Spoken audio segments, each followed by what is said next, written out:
And we're live. Hey, Hi, Andrea. Hi, Jen. Hi, everyone. Hi, everyone. How you doing? Thanks for joining us. Yes, and I hope you're doing good. How are you, Jen? Jan is on top of the world. I am on top of the world. I'm grateful and I'm happy and I'm energized. Clearly. Yes, I'm in a Cool. good mood today. I'm in a really, really great place today.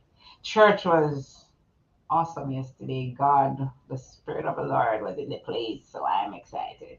So you got some nice stuff up. I love it, and it's I overflowing love into your it's Monday. overflowing. It's overflowing. It's overflowing. It's overflowing. Oh gosh, How are you?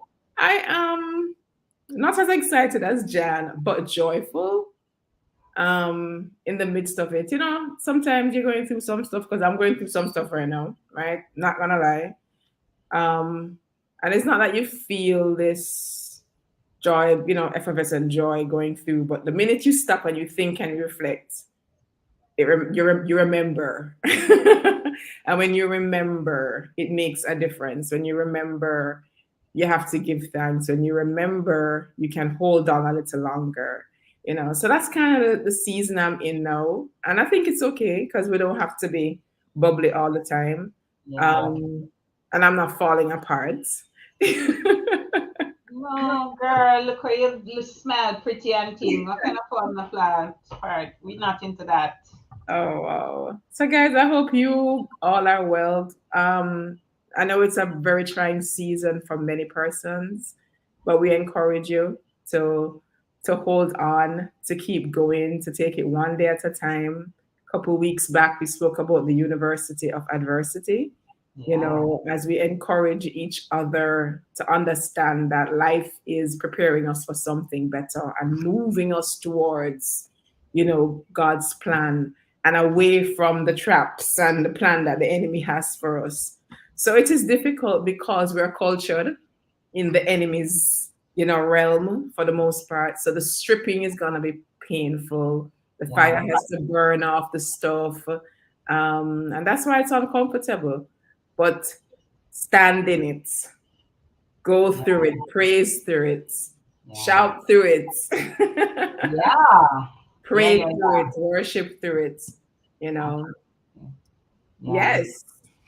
And so as you talk about that, Andrea does this blog on a Thursday, and last week's blog was about being still, about learning to be still in the midst of all the chaos. And it's like I saw this other blog today that says life will be life, and things are gonna happen. And what do you do in the midst of it? You can either fall apart or you be still and know. It says that the word says, be still and know that He is God. Yeah. And the fact that He is God means nothing about it has changed. He knew about the situation that you're in, and His grace is sufficient to take you through it. And it's all just, as you say, remembering all of these things. And the reason I love the gratitude minute is that the more we focus on the things that we have to be grateful for, is the Shifts. more the other things fall away. Because listen, every day you go out on the road and you come back, listen, you have tons to be grateful for. You could have been caught in crossfire. You could have been caught in an accident. There's so many things that missed you, right? You could have gone to your bed and not woken up. There are just so many things to be grateful for. So when you shift your focus um, towards the things that you do have, you know, It believe helps me, you. It it, helps it, you. it helps you to go through those tough moments in life. Yeah. The thing with the tough moments is that it's just so tricky. It tries to paint the picture that everything is doom and Yeah, everything is about to crash. And the gratitude moment doesn't chase away what is not going, the best way we want it to go. But what it does, it brings in a perspective. hmm And it also reminds us that despite the storm, there is still that space for the I Mhm. because the storm is still controlled by God. And Yeah. that's such a powerful thing for those of us who have made him Lord and Savior. We have to get to that place where we say, if you are in control, if I really believe you are Lord and you are King and you are God, then whether I'm on a high or a low, you still are God, and it's to just submit myself to that truth again. And the gratitude minute reminds us that he is God. He reminds us that he's faithful. It reminds us that despite everything, we're breathing, we're eating, we Yeah. can still smile, we have things to be joyful for. So I'm grateful to have a church family. Yeah. As Jan said, we had a really good service yesterday, and I'm thankful for our church community. I'm thankful for the different people I get to meet and associate with, and just the richness of people. I love people, Hey, I just sit down and just watch or just listen to people. I just find people fascinating, you Hmm. know. And so I'm thankful for that. I'm thankful for people. I'm thankful for who we are as Jamaicans, Yeah. as expressive and dramatic as we are. It's just a Yeah. beautiful thing. Yeah. It's unique, It is. unique. So that's Yeah. my gratitude Well, expression for today. I'm just grateful for I'm grateful for everything, boy. I'm just like the fact that I'm on top of the world, as you said, doesn't mean that it's all hunky dory. I'm just on top of the world. End of story. And I'm choosing to stay there because it feels Yes, good. It feels enjoy. really, really good. I'm just choosing to stay. It's like, people say, I'm going to my happy place. Well, my happy place is on that high, Interior. that mountaintop of the presence. Yeah, that's my Amen. happy place. The presence of the Lord is my happy place. Soak it up, girl. Yeah, for sure. Um, and it took me a long time to realize that your emotions are fleeting and they're here today, gone tomorrow. But God and His love is constant. So let me just hang on to the constant, no? Because one day are going to be up, one day are going to be down, one day are going to be in the middle. Oh, let's just stay with the constant. But God. Yeah, just stay right with the constant. I prefer the constant, to be very honest. The emotional swings they're just too much. So I like this energy. I love this Awesome. energy. So we're talking again about money. Last week we spoke Maria. about money and mammon, and this week we're talking about money as a resource. You know, um, we I grew up hearing money is the root of all evil, but we know that's not what the It's a Bible says. love off. It's the love of money, Yeah. right? Is the root of all evil. And it makes sense when it says you can't love God and mammon, right? Right. Because either going to love one and hate the other, or vice versa. So let's talk today about money is a constant in our society, and I think that God gave us money as a resource, as a tool that needs to be used to one, create wealth, two, help the poor, just so many things. Mhm. But money can't become the center. Right, It right, was never meant to be the center. It was meant to be a resource to be used, just like any other resource that we have, right. right? And so one of the things that makes it different is our where we put it in our or where our focus is, right? So if you focus on this thing so much that you love this thing that you'll do everything towards just making money. You're waking up, you're thinking about making money. You love money. And the love of money, it says, is the root of all evil, because the love of money will cause you to be jealous of others. The love of money will cause you to be mean to other people, to cheat other people, The Mhm. love is the root of all evil, right? But let's talk about the other side, the good stuff. You know, one of the things in Psalm 24, 1 to 2, it says, the earth is the Lord's and the fullness thereof, and they that dwell in it. So therefore, everything, including money, belongs to God. Right. And we're just stewards. We're really just stewards, right? And a steward is somebody who manages or looks after another's property. So let's just be clear. Money belongs to God, and He gives us money so that we can be stewards. We can look after His property.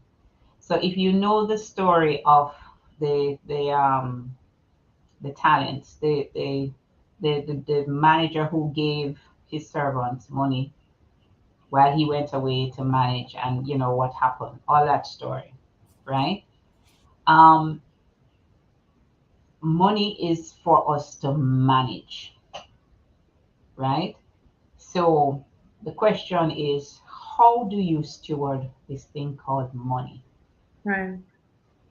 Right. Now, if number one, I would never, if somebody were going to leave their baby with me, I'd have to know something about babies, don't it?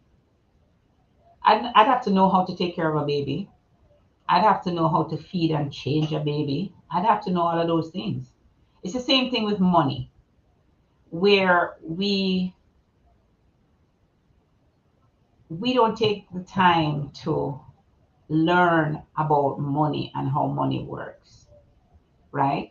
So we only know one side of money, and that's to spend the money. We only know one side of money, but the Bible talks about investing. The Bible talks about saving. The Bible talks about giving. You know, money is this tool that allows us to do these things.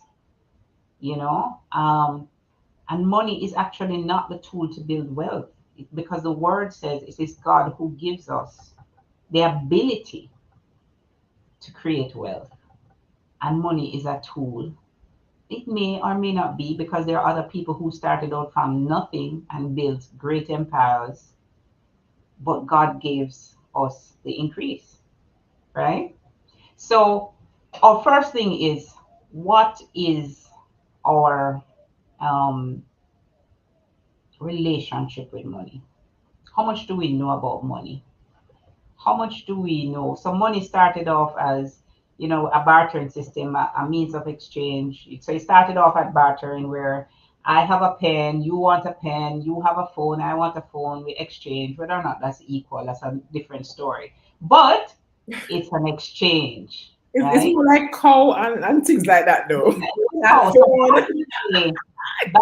back in the day, back in the day, when in the Bible, if you look in the Bible, when they talk about wealth and riches, they were talking about cattle and sheep and Servant. goats, servants, and all of these things. If you think about Jacob and Laban, and how Jacob became wealthy, it was through animals.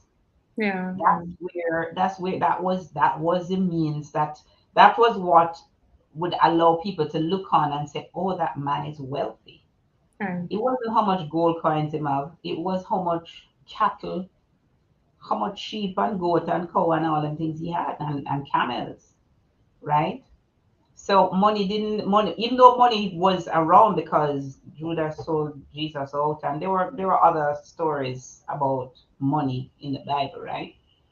But the fact of the matter is that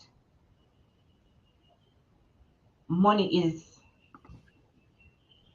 just one of those things that you use to help to do all the things that we're called to do, right? So there are other resources we have. We have our mouths.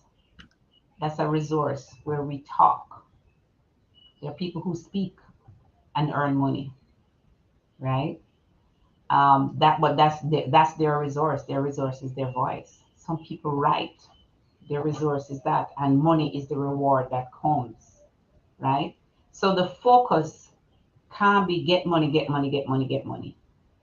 It's now stepping back and say, okay, God, what have you given me? What resource have you given me to, whether it is to bless other people, to um to accumulate wealth or whatever it is, what is it that you've given me? And you use that, and money is a result that comes from that, right? Make sense? Yeah, that's what I liked where you went with that. I actually looked up, I was looking at the meaning of money. You know, I always describe money as a means of exchange.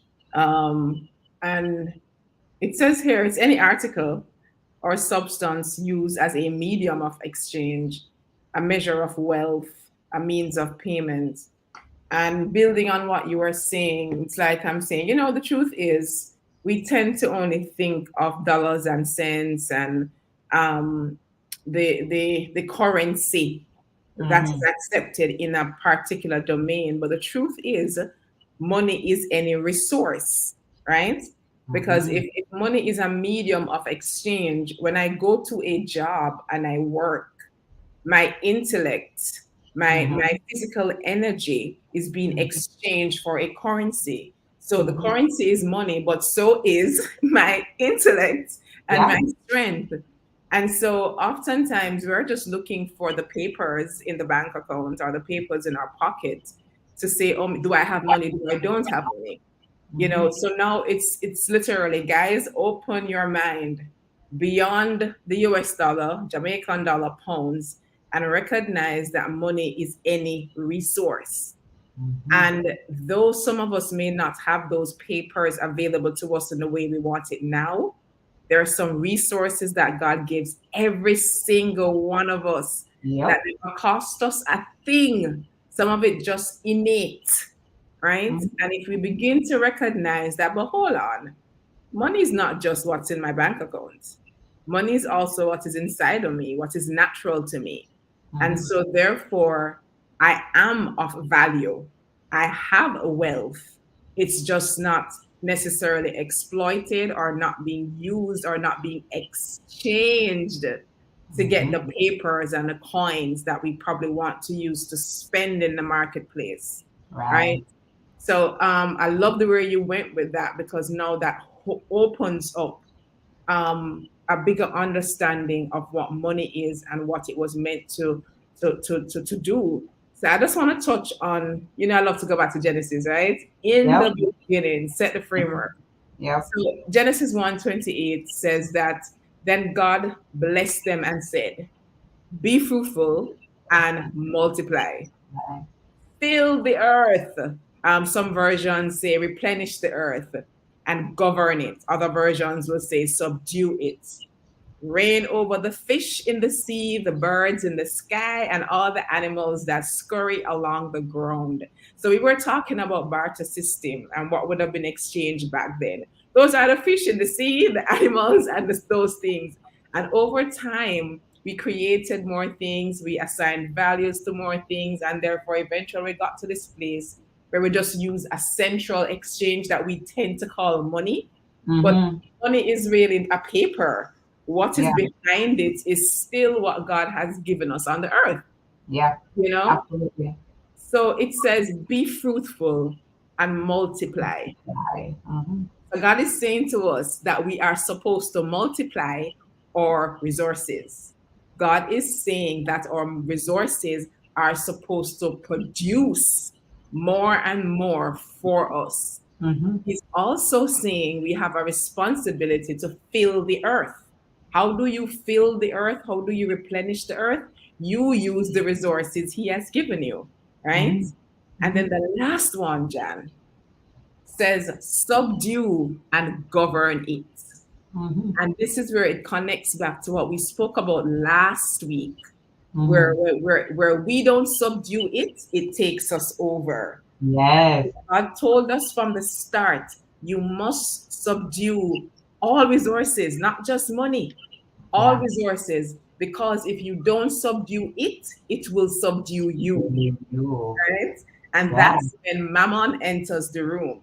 But Mm-hmm. it's just so beautiful to realize that from Genesis, God set the principle in Mm-hmm. order. Mm-hmm. He gave us resources. Resources are from God. So, though money as we know it is a man made thing, where it is coming from is the very resource that God gave us. Mm-hmm. So, money Absolutely. by itself is not an evil thing. It's when the order has been messed up, right? Mm-hmm. And when we don't govern it and subdue it, as he said.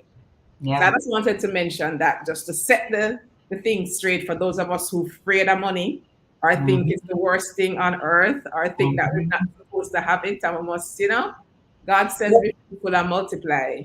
I'm happy you ended on that note because there are some myths about money that we really need to dispel. So Yeah. the first one you did already, like money is not bad, is what God gave us. And the fact that man has taken it and turned it into paper and made it an easier method of exchange doesn't take away from what God intended. So Right. the Bible says, right, that a man's gift will make room for him. It's the same thing. A man's resource will make room for him, right? And you have to also understand here, Sano, that the enemy of your soul will try to convince you that that resource that you have, that gift that you have, is not worth any money, really. Nothing really. And so, what do? You take it and you put it down and you say, "All right, no, that can't make any money," but that is money. It's kind of like, think about it. You've heard the story of parents who have children who are naturally inclined to be artists and they're really great. But parents said, listen, no matter with that drop thing that you do, you want to get an education and earn a living, right? Right, right. But the fact of the matter is that thing is your gift, is your gift. That's And your so money. I'm encouraging, I know for sure because I was there as well. I know for sure that there are lots of people who have been convinced that their gifts are not valuable. Their gifts are not exchangeable. Because if you think about it, if I can sing, when I can sing and get paid in money. But the Right. fact of the matter is, if I don't open my mouth, there's no exchange. There is no exchange. There's no exchange. So that law of exchange is super, super important. If going back to my new favorite verse, nobody lights, put a lighter and puts it under a bushel, but then put it on top of the field for all the world to see.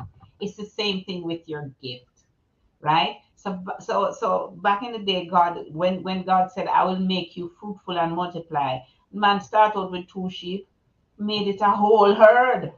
Yeah. That was his money, and that money meant that he always had food to eat. He could share.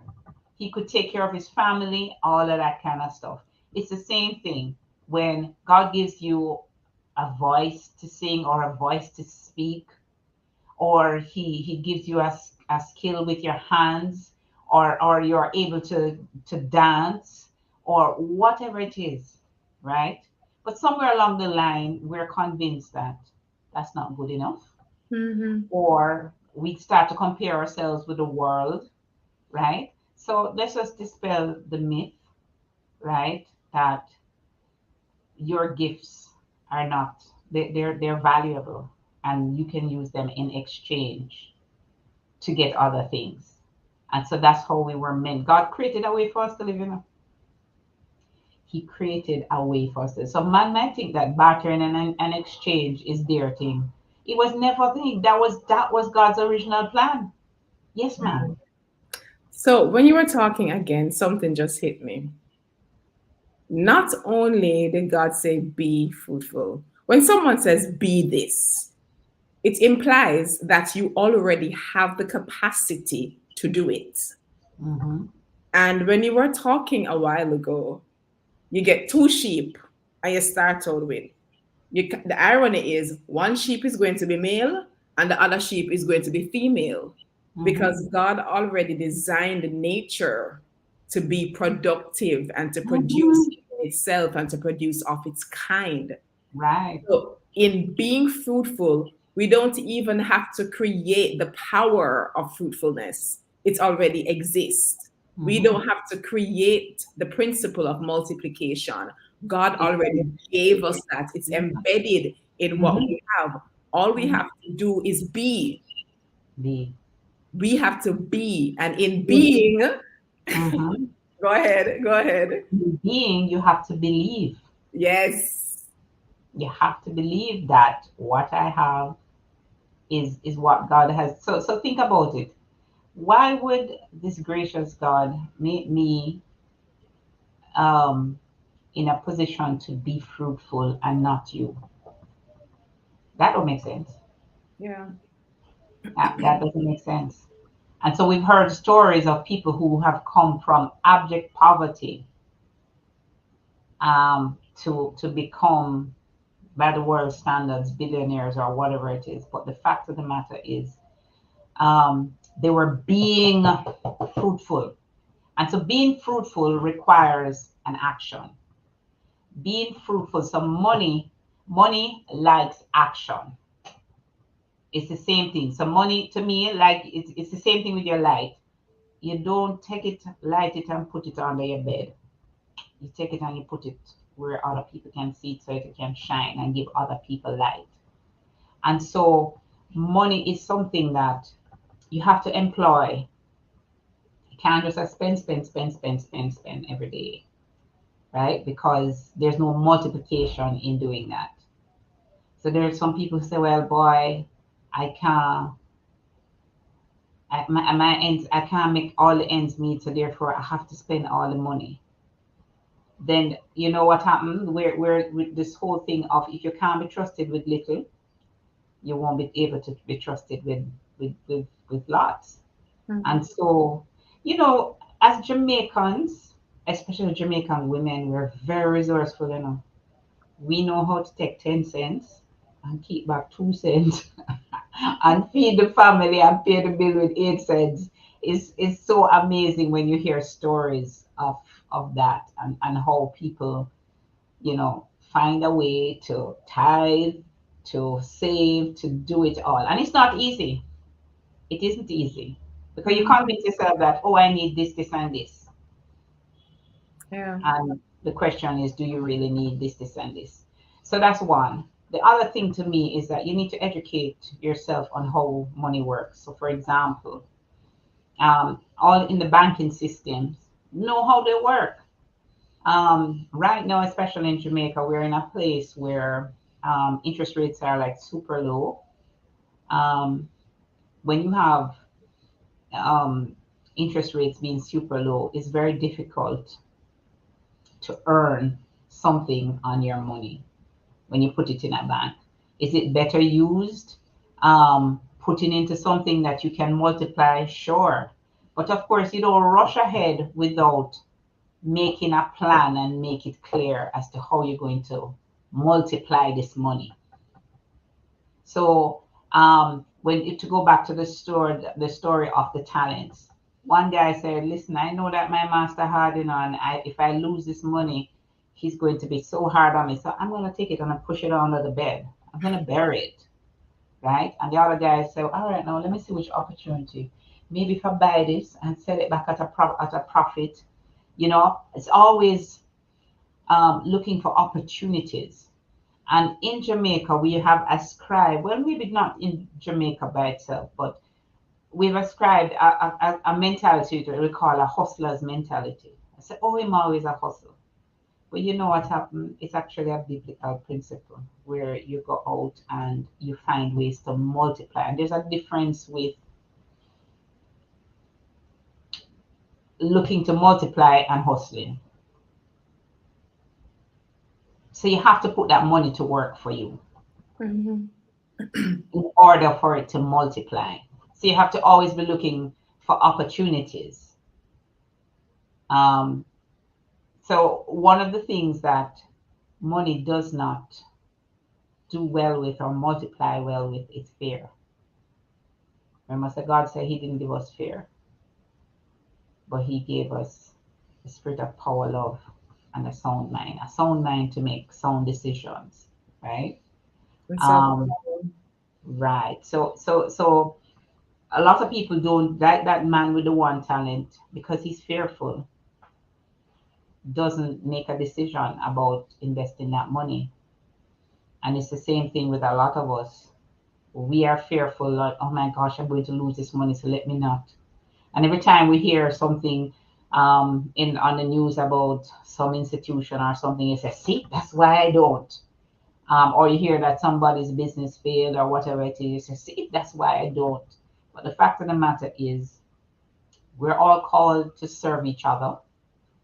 And if by serving each other, I provide a service that can help you to grow or help you to make your life easier, then that's what it is. You take the risk and you say, God, this is how, where I feel like you're leading me. Please show me how. Um, but a big problem comes is that when we try to do it independently, when we try to do this thing independently of God, we try to. So here it is. He gives. He's so good, right? Where he gives you something to steward, but he don't leave you alone to steward it. Because if you ask him, he will tell you what to do or where to invest. It's just like if he gives you an idea for a business, he's not just going to give you an idea for a business and leave it. He's going to give you an idea for a business and give you steps, give you strategies, you know? can I insert there? Sure. As many persons know, maybe saying, yeah, yeah, I hear what you're saying. Um, but I don't see all of that happening in my space. So I kind of want to go back to that word be. Mm-hmm. And Jan started saying to be is to believe. And I just want to kind of open up that word a little bit more. Mm-hmm. Um, be means to have presence in a realm, right? Mm-hmm. And it's to exist or to live in a particular a realm. And so you have to perceive this realm first of all, right? Mm-hmm. So when God says, I created and I have done this, you have to agree, you have to see it. And I think for us now, because of how developed we are from when, he originally created, it is hard for us to roll back the time Mm-hmm. and connect that the very things that we are seeing here now in our present day translate back to the very things he created at the outset. Yep. And so when you're able to know to just pause and just match things back, you begin to realize it's the same reality that exists now. And so if he's saying live in it, if he's saying exist in it, if he's saying you have to believe and perceive the realm, it's coming back to the very word that John spoke about, which is to believe. Because if you don't believe, you're not going to see. If you don't believe it, then you're not going to activate anything. If you don't believe it, the enemy is able to fill that space and give you something else to believe. Believe in. Because you Yeah. have to believe something. So if you choose not to believe what God says, then you're going to believe what the enemy is telling you. So I want us first to clear that up.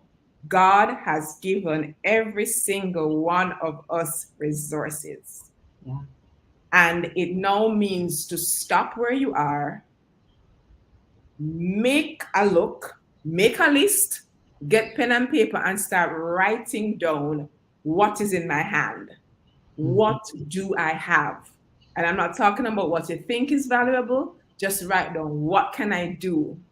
What has my how much years on earth shown me that I have a knack in? What do people often come to me about? You know, Mm-hmm. if you're not even sure about yourself, ask people who are close to you. What do you think are my strengths? What do you think I do so well? Write them down. What are my opportunities right now in front of me? Yeah. Right? Because opportunities are also a resource. Yeah. Who are the people who are around me right now that actually I can learn something from, do something with, benefit in some way as a partnership? Jan, I Yeah. hope you can talk about the circular economy before we end. right? Right. And that concept, but it's almost like pulling back the curtains now, putting the dollars and the paper money and the coins aside and recognizing what money truly is. Mm-hmm. And saying, you know what, I am going to take a stock count of what God has given me What resources? and what resources I have in my life, you know? And then you can look at that and say, what are the exchanges I can do? There you go. What is exchangeable? And then now, when you recognize what may be exchangeable, you say, okay, but you're not quite ready for exchange yet. So now we need to probably just work on this or get some more other information. These are the steps Jan is talking about. So unless you take the first step, the second step will not become clear. Mm-hmm. You're never ever going to see all the steps at once. You just need to take the first step. And the first step is to believe and to record what you actually have as value in your life. Yeah. Yeah. And let me tell you straight up, there is value. End of story. No ifs, no buts, no buts, no maybe. The value is there. There is value there. So you spoke about the circular economy and you stopped at a perfect place, because here you are now. So you believe and you did an inventory of all the things that all the resources that God has given you that you can exchange. Who do you exchange it with? Who do you exchange it with? And I want you to think about the Jewish nations, the Jewish persons. People always say, boy, the Jews are always so wealthy. They're Wealthy. wealthy for a reason because of the strategies that they employ, right? Um, and there are other nationalities, there are other people who are like that. So here's how it works. The Jewish people they said that $1 is spent in the Jewish community 17 times before it reaches outside of the Jewish community. 17 times. Do you know what that means? It That's means that fruitfulness there, girl. that's fruitfulness, right? But it also means that in order for me to multiply, God in his wisdom knew that we needed other people, right? And also, God was always telling his people, don't mix with these people, don't mix with that people. You know why? Because he knew that within that community, they could always multiply within that community, right? And so in the Jewish community, they have what is known as a circular economy. So I'm a part of the community. I do business with my brothers and sisters who are Jewish. Yeah. And so I'm responsible for ensuring that just as and you know what happened, it's a two-way street. I'm responsible for their actualizing and becoming great at what they do, and they're also responsible for me. And so what happens is that this money keeps going round and round, but in the process, the more I go round and round, the more the circle widens because we're multiplying Okay. exponentially. Yeah. I do it. So if my Jewish brother has a bakery, that's where I buy bread. Right. Same thing for the butcher. Same thing for The the probably educator. You go to the the Jewish educator, school. the All Jewish of the school. kids going to the same place anyway. Anyway, exactly, right? And so what that does is that it builds economy. And you ask yourself, well, what the Jewish community have anything to do with me? Let me ask you something. When is the last time you supported your friend in business? When is the last time you looked at your friend and you said, well, Andrea, you wrote a book. I'm going to support you. I'm going to buy a book. And Andrea says, well, John, I think you're this, so therefore I'm going to support you. Or if I don't have, if I don't need your services, I'm going to tell 10 people about you. And what you see, right, is that if you start to form these little, what I call pods, eventually what will happen is that the pods will get so big and they'll split and form other pods and split and form. And what you have is people supporting each other, right? So, and a commitment to supporting each other. You know this thing about no man is an island, no man stands alone. If I alone have this resource, right? If I have this value, if I can sing and nobody is listening to me or nobody is paying to buy my music, I could have sing till the cows come home. We need community, Right. right? And which brings me back to this point about whenever I talk to, especially people of God, about the word marketing, they're like, they shrink back like, ooh, that's a bad word.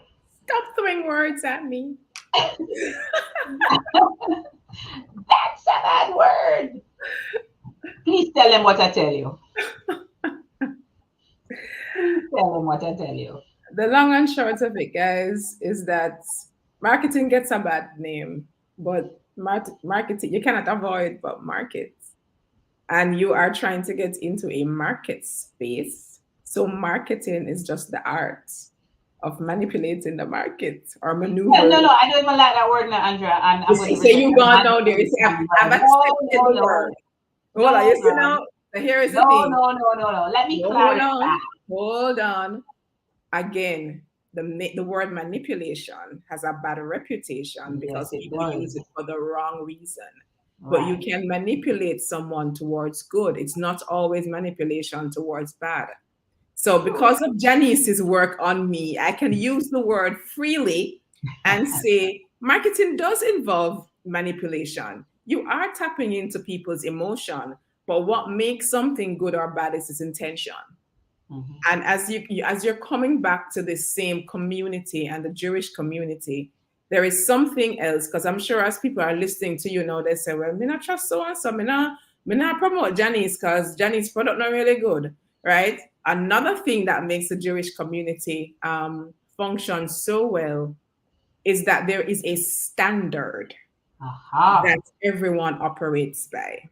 Yeah. People get really caught up with when religion comes into the picture and why life can't happen, why the church always involved. But let me tell you something. Every wholesome standard is from God from the outset. Yeah. So all we are trying to separate God from the picture. What tells us what is integrous, what is right, what is ethical, what is moral. It's the Bible that defines that, and we've actually embraced that in society, right? We just Mhm. don't want to give God the credit. But here Yeah. is the thing: the standard actually was set by God. Yeah. And if you think about it, laws around the world initially would have been something that came from the Out same of the garden. commandments, Yeah. right? Over time, as societies change, as the concerns change, as people change, you update the laws to reflect what's happening in the landscape. But the essence of law is to It's ensure established. that everyone is protected, that the Mhm. community operates under a standard of righteousness, Yeah. right? That was the original purpose of law. And what happens in a Jewish community is that the religious arm is the center of it all. And so Jan is there, I am there.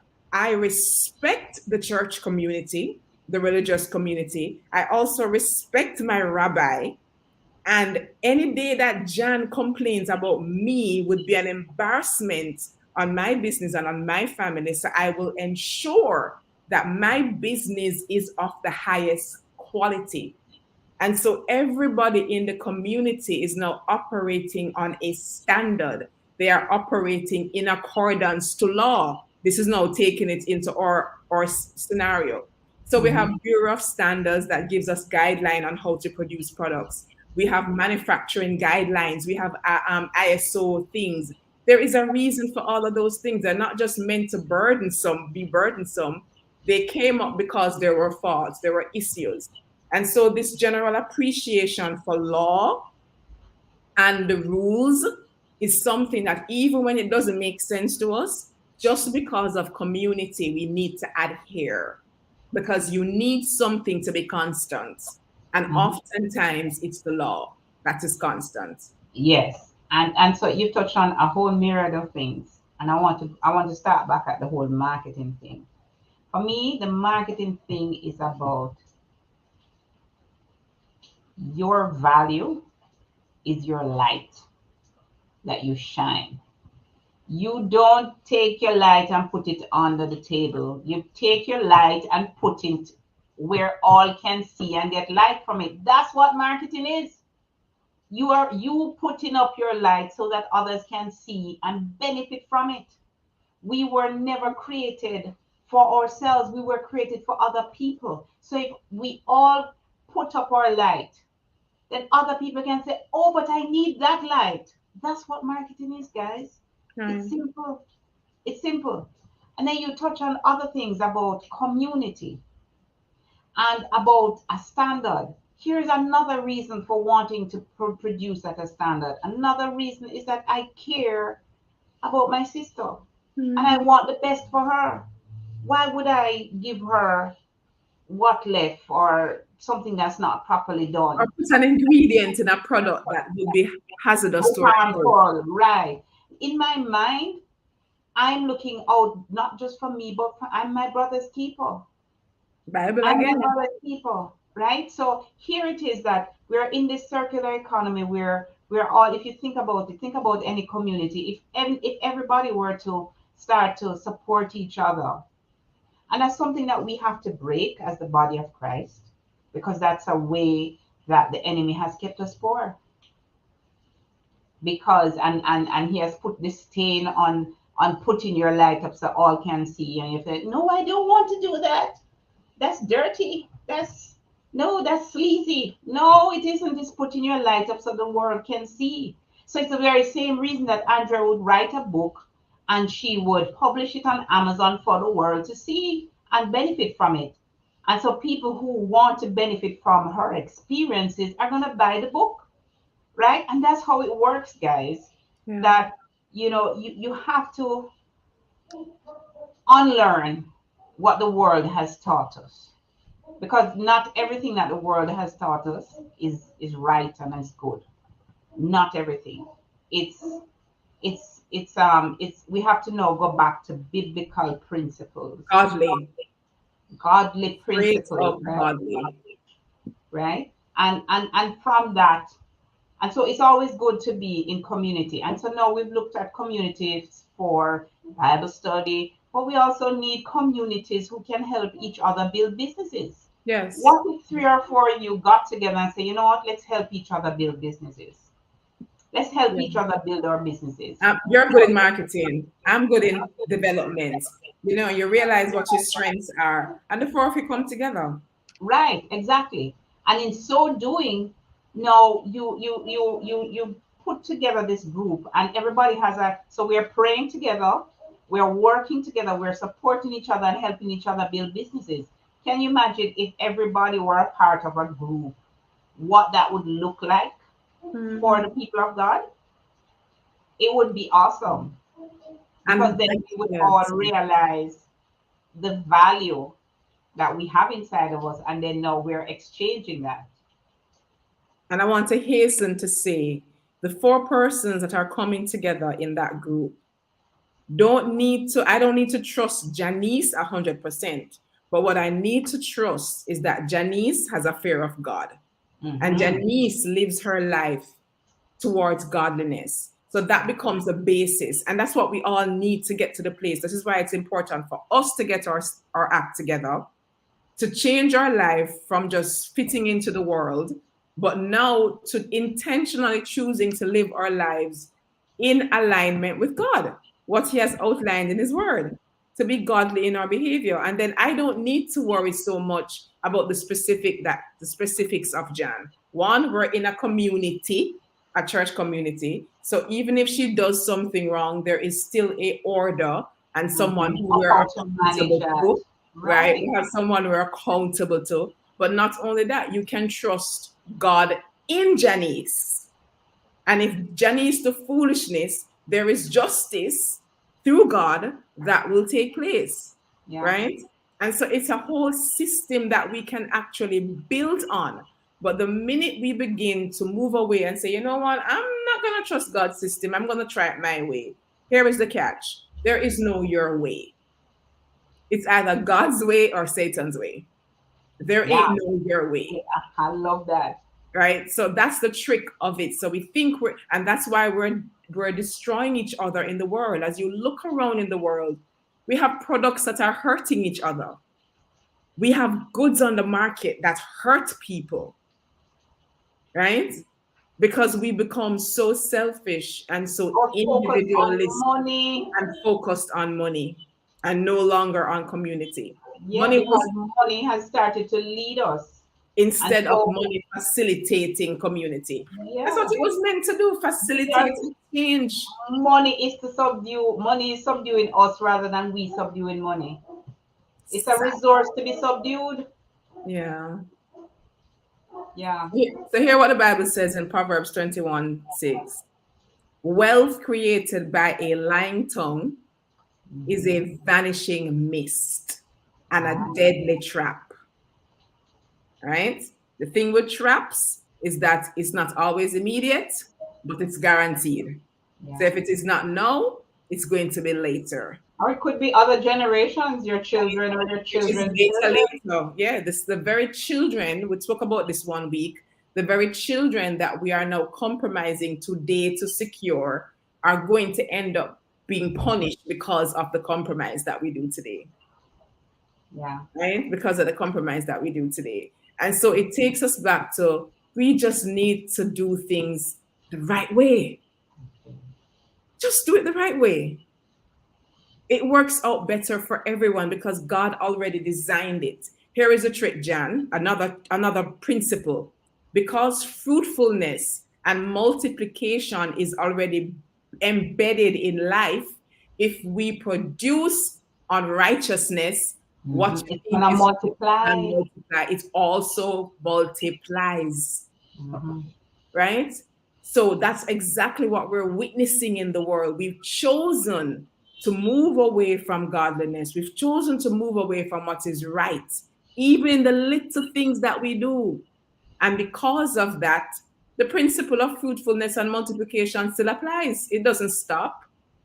So hence, sin multiplies, evil multiplies, wickedness multiplies, manipulation multiplies, sabotage multiplies, greed multiplies, criminality multiplies, corruption multiplies. How you think you stop it? By you and I now starting to just be godly. Yeah. Just start back to do the right thing. That's how you stop it. It's the same principle. The principle doesn't change. Yeah. So to wrap up, money is a resource, and it will go in the direction that you choose for it to go. Money can either subdue you or you subdue the money. We were meant to subdue money, not for money to subdue us. And in subduing money, it means that it is a tool to be used. When money subdues you, it becomes your complete focus and becomes the basis for all you do. So, as Andrea said, there's no your way, there's no God's way or your way. There's God's way or there's Satan's way. You choose, And so I'm encouraging you, an easy way, just get together with 4 or 5 friends who have businesses, and it would be great if there's somebody in there who has had experience, who can teach you what they've learned. But an easy way to do it, guys, to be very honest, is to just pray and ask God to send you community. Pray and ask God to send you those people. I prayed and I found my community. I prayed and I'm a living testament. I prayed and I found my community. And so I'm encouraging you, don't do this alone. Money is not impossible to subdue. You are meant to subdue money, right? And we were meant to live in community. Right. And don't forget the list. So money is not just the paper that we often are focused on. It's not just the money in the bank account. God gave us money. We call it money now, but God gave us resources from the outset. He placed gifts within us. So there is the phase of us that we now need to say, let me take stock of what God has given me. Make me take stock of where I am now. What education have I gotten? What talents have I owned? What things are innate and natural for me? What are the opportunities before me right now? And be aware. So the being fruitful is also being present, right? Being aware. So it's now being in your present state and being truthful to say, okay, what is there? Come out of the past. Don't trip over the future. Be present and look and say, what do I have in my hands? Yeah. What do I have? And pray again and ask the Lord to show you, what do you have in your hands? Because He's going to surprise you. Some simple things that we take for granted are actually gifts that He has bestowed on us. And we need to recognize that that is also money. Yeah, absolutely. So I'm Janice Dakers Jones, CEO of Biz Head Start Jamaica, and my co-host is Andrew McGibbon, CEO of Disidentify, reforming the way we live, relate, and do business. So until next time, guys, please, if you haven't subscribed, please subscribe and like this video, share it with a friend, and let's get together and do some wonderful things. We were meant to prosper. Amen. Be fruitful and multiply. Multiply. But subdue. Bye, Bye, guys.